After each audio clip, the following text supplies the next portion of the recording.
നിയമസഭാ തെരഞ്ഞെടുപ്പിൽ വിജയമുറപ്പിക്കാൻ എല്ലാ മുന്നണികളും ഇത്തരത്തിൽ പുതിയ മുഖങ്ങളെ അല്ലെങ്കിൽ പുതിയത് എന്നുദ്ദേശിക്കുന്നത് രാഷ്ട്രീയത്തിൽ പുതിയതായിട്ടുള്ള സിനിമാ മേഖലയിലൂടെയും സാഹിത്യ മേഖലയിലും കലാമേഖലയിലും പൊതുജനങ്ങൾക്ക് പരിചയമുള്ള മുഖങ്ങളെ ഉയർത്തിക്കൊണ്ടുവരാൻ സ്ഥാനാർത്ഥിയാക്കി കൊണ്ടുവരാനുള്ള നീക്കങ്ങൾ നടക്കുന്നുണ്ട് എന്നുള്ളത് നേരത്തെ മുതലേ വരുന്ന റിപ്പോർട്ടുകളാണ്. അതിലിപ്പോൾ ഏറ്റവും കൂടുതൽ കഴിഞ്ഞ ദിവസങ്ങളിലായി ഉയർന്നു കേൾക്കുന്ന ഒരു പേരായിരുന്നു ഉണ്ണിമുകുന്ദന്റേത്. ബി.ജെ.പി സ്ഥാനാർത്ഥിയായി ഉണ്ണിമുകുന്ദൻ വരാൻ സാധ്യതയുണ്ട് എന്നുള്ള വാർത്തകൾ സജീവമായി തന്നെ കേൾക്കുന്നുണ്ട്.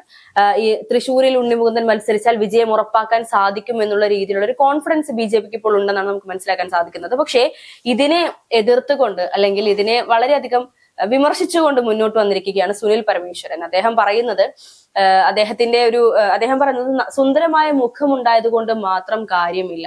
രാഷ്ട്രീയത്തിൽ പിടിച്ചു നിൽക്കണമെങ്കിൽ അല്ലെങ്കിൽ പ്രത്യേകിച്ച് ഒരു സിനിമാ താരമെന്ന നിലയിൽ രാഷ്ട്രീയത്തിൽ പിടിച്ചു നിൽക്കണമെങ്കിൽ ഇത് മാത്രം പോരാ എന്നുള്ളതാണ്. ഇത്തരത്തിൽ അദ്ദേഹം ഉദ്ദേശിക്കുന്നത് എന്തായിരിക്കും? അല്ലെങ്കിൽ ഈ പറയുന്ന ഉണ്ണിമുകുന്ദൻ മത്സരിച്ചാൽ വിജയിക്കില്ല എന്ന് ഇത്രക്ക് ഉറപ്പിച്ചു പറയാനുള്ള കാരണം എന്തായിരിക്കും? ഒന്ന്, ഉണ്ണിമുകുന്ദന്റെ പേര് ആദ്യമായിട്ടല്ല തെരഞ്ഞെടുപ്പിൽ കേൾക്കുന്നത്. മിക്ക എല്ലാ തെരഞ്ഞെടുപ്പ് വരുന്ന സമയത്ത് ഉണ്ണിമുകുന്ദൻ മത്സരിക്കുന്നു എന്ന് പറയുന്നു. ഉണ്ണിമുകുന്ദന്റെ ആരാധികമായിട്ട് ഒരുപാട് ബഹളം വെക്കുന്നൊക്കെ നമുക്ക് കാണാൻ സാധിക്കുന്നുണ്ട്. പക്ഷെ അതുപോലെ തന്നെ അതൊരു ഏതാനും ദിവസങ്ങളിലെ വാർത്തകളിലായിസ് മാത്രമേ ആ വാർത്തകൾക്ക് ഉണ്ടാവരുള്ളൂ. പക്ഷെ ഇത്തവണയാണെന്ന് തോന്നുന്നു കുറച്ചുകൂടെ അതൊരു വിവാദത്തിലേക്ക് എത്തുന്ന സാഹചര്യം ഇപ്പോഴാണ് ഉണ്ടാകുന്നത്. ഉണ്ണിമുകുന്ദൻ മത്സരിക്കും. ഉണ്ണിമുകുന്ദൻ മത്സരിക്കുകയാണെങ്കിൽ ബി.ജെ.പിക്ക് അതൊരു നേട്ടമാണ്. കാരണം ബി.ജെ.പിയെ സംബന്ധിച്ച് സുരേഷ് ഗോപി വന്നിട്ടുണ്ട്, ഒരു വലിയ ഒരു ഫെയിമിലുള്ള ഒരാൾ വന്നിട്ടുണ്ട്. അതുപോലെ തന്നെ ഉണ്ണിമുകുന്ദൻ എന്ന് പറയുന്നത് സ്വാഭാവികമായിട്ടും വീണ്ടും ഒരു സെലിബ്രിറ്റി കൂടി എത്തുന്നു എന്ന് പറയുന്ന ഒരു വലിയൊരു അഭിമാനകരമായ ഒരു ആയിരിക്കും. പക്ഷേ തൃശ്ശൂരിൽ സുരേഷ് ഗോപിയുടെ കാര്യം ഇപ്പോൾ ദൃശ്യെടുത്ത് പറഞ്ഞതുകൊണ്ട് പറയാണ്, തൃശ്ശൂരിൽ ബി.ജെ.പിക്ക് വിജയിക്കാൻ സാധിക്കാത്ത രീതിയിൽ എല്ലാം ഒരുക്കി വെച്ചാണ് ഇപ്പോൾ സുരേഷ് ഗോപി മുന്നോട്ട് പോയിക്കൊണ്ടിരിക്കുന്നത് എന്നാണ് ഏറ്റവും കൂടുതൽ വിമർശനം കേൾക്കുന്നത്. അത് പിന്നീട് കണ്ടതാണ്. പക്ഷെ സുരേഷ് ഗോപി വന്ന സമയത്ത് അങ്ങനെയല്ലല്ലോ. സുരേഷ് ഗോപിനെ ബി.ജെ.പി എങ്ങനെ കൊട്ടിഘോഷിച്ച് കൊണ്ട് വന്നത് എന്നുള്ളതെല്ലാം നമ്മൾ കണ്ടതല്ലേ.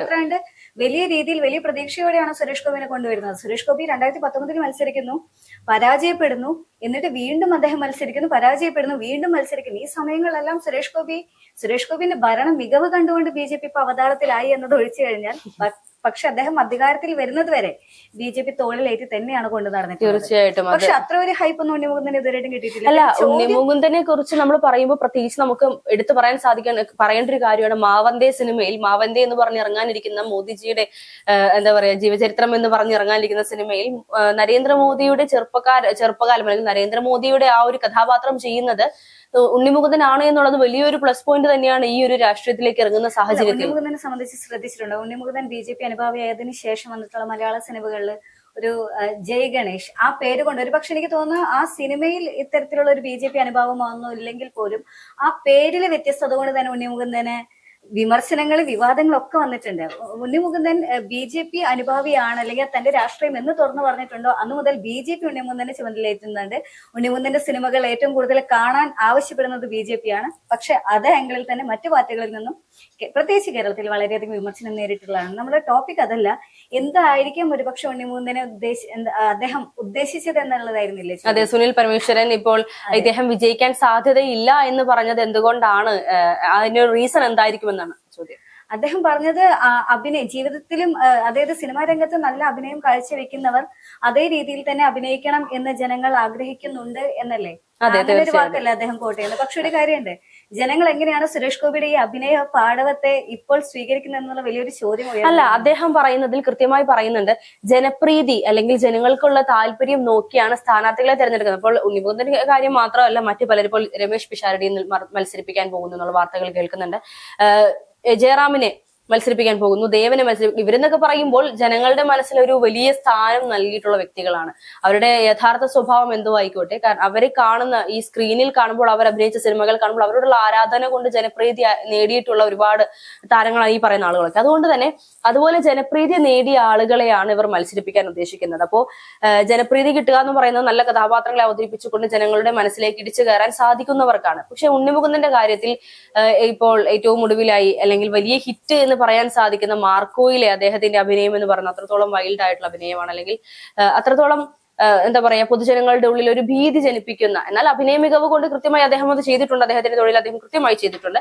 അതോടൊപ്പം തന്നെ അതിനുശേഷം സിനിമാ മേഖലയ്ക്ക് പുറത്തേക്ക് ഇറങ്ങിയാൽ അല്ലെങ്കിൽ സിനിമയിൽ നിന്ന് പുറത്തിറങ്ങിയാൽ അദ്ദേഹത്തിന്റെ ജീവിതത്തിൽ അദ്ദേഹം സിനിമാ മേഖലയ്ക്കുള്ളിൽ ആ ചുറ്റുപാടുള്ളവരോട് എങ്ങനെയാണ് പെരുമാറിയിരുന്നത് അല്ലെങ്കിൽ അവരോടുള്ള ഒരു രീതികൾ എന്തൊക്കെയായിരുന്നു എന്നുള്ളത് വലിയ വിവാദങ്ങൾ സൃഷ്ടിച്ചതായിരുന്നു. അദ്ദേഹത്തിന്റെ പി എ ആയിരുന്ന വ്യക്തിയെ പോലും തല്ലിയെന്നും അല്ലെങ്കിൽ കണ്ണട ചവിട്ടി പൊട്ടിച്ചു എന്നുള്ള വാർത്തകൾ പുറത്തു വരുമ്പോൾ അദ്ദേഹത്തിന് ഇന്ന് ജനങ്ങളുടെ മനസ്സിൽ ആ ഒരു ജനപ്രീതി നിറഞ്ഞ ഒരു നടനായി തന്നെയാണ് തുടരുന്നത് എന്നുള്ളത് വലിയൊരു സംശയമാണ്. അത് തന്നെയാണ് സുനിൽ പരമേശ്വരൻ പറഞ്ഞു വെക്കാൻ ഉദ്ദേശിക്കുന്നത്. ഉണ്ണി മുകുന്ദന്റെ ഈ അഗ്രസീവ് ആയിട്ടുള്ള ഒരു ക്യാരക്ടർ, ആ ക്യാരക്ടർ ഒരുപക്ഷെ തെരഞ്ഞെടുപ്പിൽ തിരിച്ചടിയാകാനുള്ള സാധ്യതയുണ്ട് എന്നാണ് അദ്ദേഹം പറഞ്ഞു വെക്കാൻ ഉദ്ദേശിക്കുന്നത്. പക്ഷേ നമുക്ക് അദ്ദേഹത്തിന്റെ ഈ അഗ്രസീവ് ആയിട്ടുള്ള ക്യാരക്ടർ കാരണം അദ്ദേഹത്തിന് വോട്ട് നഷ്ടപ്പെടാൻ സാധ്യതയുണ്ട്. ബിജെപിയുടെ തീരുമാനം തെറ്റായി എന്നൊന്നും പറയാൻ പറ്റില്ല. എങ്ങനെയെല്ലാം നോക്കിക്കഴിഞ്ഞാലും അദ്ദേഹത്തിന്റെ എത്ര അഗ്രസീവ് ആയിട്ടുള്ള പെരുമാറ്റമാണെങ്കിൽ പോലും ഉണ്ണി മുകുന്ദന് ഇന്ന് കേരളത്തിൽ ഫാൻ ബേസ് എന്ന് പറയുന്നത്, പ്രത്യേകിച്ച് യങ്സ്റ്റേഴ്സിനിടയിൽ, അത് സ്ത്രീകളായാലും പുരുഷന്മാരായാലും പെൺകുട്ടികളായാലും ആൺകുട്ടികളായാലും വലിയൊരു ഫാൻ ബേസ് ഉള്ള വ്യക്തി തന്നെയാണ് ഉണ്ണി മുകുന്ദൻ എന്ന് പറയുന്നത്. അതുകൊണ്ട് ആ ഫാൻ ബേസിനൊന്നും കോട്ടം സംഭവിച്ചതായി കാണാൻ സാധിക്കുന്നില്ല. അഗ്രസീവ് ക്യാരക്ടർ അത് ഒരു പക്ഷേ എതിരാളികൾ അല്ലെങ്കിൽ എതിർപക്ഷത്തുള്ളവർ ഒരു വാർത്തയാക്കാൻ സാധ്യതയുണ്ട് എന്നതിൽ ഒഴികെ മറ്റൊന്നും തന്നെ അദ്ദേഹത്തിന്റെ വോട്ടിനെ അല്ലെങ്കിൽ ബിജെപിയുടെ വോട്ടിനെയോ ഉണ്ണി മുകുന്ദന്റെ വോട്ടിനെയോ ബാധിക്കാൻ സാധ്യതയില്ല. പക്ഷെ അതേസമയം സുനിൽ പരമേശ്വരൻ പറഞ്ഞു വെക്കുന്ന മറ്റൊരു കാര്യം, ആ നടന്റെ ക്യാരക്ടർ, അതായത് സിനിമയിലെ അഭിനയവും അല്ലെങ്കിൽ ആ ഒരു ഹീറോയിക് ഒരു എഫക്ട് ഉണ്ടല്ലോ, ആ പരിവേഷം അത് തിരിച്ച് രാഷ്ട്രീയത്തിൽ ലഭിക്കണം എന്നാണ്. അത് എത്ര ഭീകരമാണെന്ന് സുരേഷ് ഗോപിയുടെ ഓരോ ഡയലോഗിലും നമ്മൾ കാണുന്നതാണ്. ഒരിക്കലും ജനങ്ങൾക്ക് എപ്പോഴും വേണ്ടത് വളരെ എന്താ പറയാ, കാണുമ്പോൾ തന്നെ ഒരു നാച്ചുറൽ ആയിട്ട് തങ്ങളോട് സ്വാഭാവികമായി ഇടപഴകുന്ന തന്മയത്വമുള്ള ഒരു വ്യക്തിത്വങ്ങളെയാണ് ജനങ്ങൾ എപ്പോഴും ആവശ്യപ്പെടുന്നത്. അത് ഇപ്പോൾ ഒരുപക്ഷെ ദേവന്റെ ചില പ്രസ്താവനകളെല്ലാം തന്നെ ഇതുപോലെ തന്നെ വളരെയധികം വിമർശനങ്ങളെല്ലാം നേരിട്ടിട്ടുണ്ടായിരുന്നു മുൻപ് ബിജെപിയിലേക്ക് വന്നതും അദ്ദേഹത്തിന്റെ ചില വാക്കുകളെല്ലാം. അതുകൊണ്ട് ഓരോരുത്തരുടെയും രാഷ്ട്രീയമോ അല്ലെങ്കിൽ അവരുടെ വ്യക്തിപരമായിട്ടുള്ള കാര്യങ്ങളോ ചർച്ച ചെയ്യപ്പെടാം. പക്ഷെ അത് എനിക്ക് തോന്നുന്നു ഉണ്ണി മുകുന്ദനെ ഈ ഒരു അഗ്രസീവ് ക്യാരക്ടർ ഈ അദ്ദേഹത്തിന്റെ വോട്ടിനെ ബാധിക്കാനുള്ള അല്ല. അതായത് കൃത്യമായി അദ്ദേഹം ഈ പറയുന്നത് പോലെ അദ്ദേഹത്തിന്റെ ഒരു അനുഭവം വ്യക്തമായി പറയുന്നുണ്ട്. എന്റെ ഒരു സിനിമയുമായി ബന്ധപ്പെട്ടാണ് സംഭവം. സ്വാമിയുടെ സബ്ജക്ട് എനിക്ക് സിനിമയാക്കണം, ഉണ്ണി മുകുന്ദനുമായി സംസാരിക്കണമെന്ന് ഒരു സംവിധായകൻ എന്നോട് പറഞ്ഞു. അതായത് സ്വാമി എന്ന് ഉദ്ദേശിക്കുന്നത് ഈ പറയുന്ന സുനിൽ പരമേശ്വരനെ കാന്തല്ലൂർ സ്വാമി എന്ന് കൂടിയാണ് അറിയപ്പെടുന്നത്.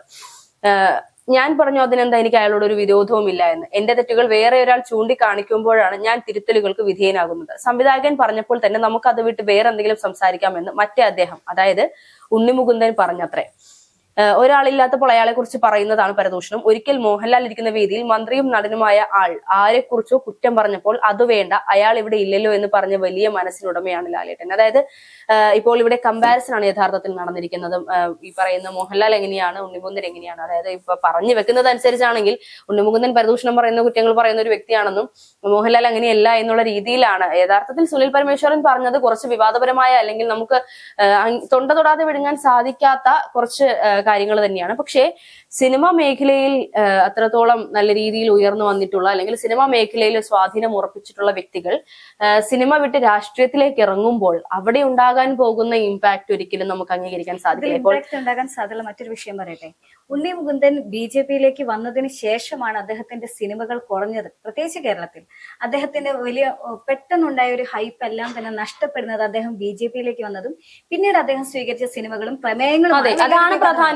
ഇദ്ദേഹം ഏത് രാഷ്ട്രീയത്തിലാണ് എന്നുള്ളതിലൂടെ പ്രാധാന്യമില്ല. വലിയ ആരാധകരിൽ വലിയൊരു ഭിന്നത ഉണ്ടാക്കിയിട്ടുണ്ട്. ആരാധകരെല്ലാം വഴിമാറി പോകുന്ന ഒരു സാഹചര്യം ഉണ്ടായിട്ടുണ്ട്. ഈ സാഹചര്യത്തിൽ അദ്ദേഹത്തിന്റെ വോട്ട് എന്തെങ്കിലും മാറ്റം വരാം. പക്ഷെ ഇതെല്ലാം തന്നെ ഏതെല്ലാം ഒരു ഒറ്റപ്പെട്ട ന്യായീകരണങ്ങളോ ഒറ്റപ്പെട്ട വിവാദങ്ങളായി തന്നെ അവസാനിക്കാനുള്ള സാധ്യതയാണ് കാണാൻ സാധിക്കുന്നത്.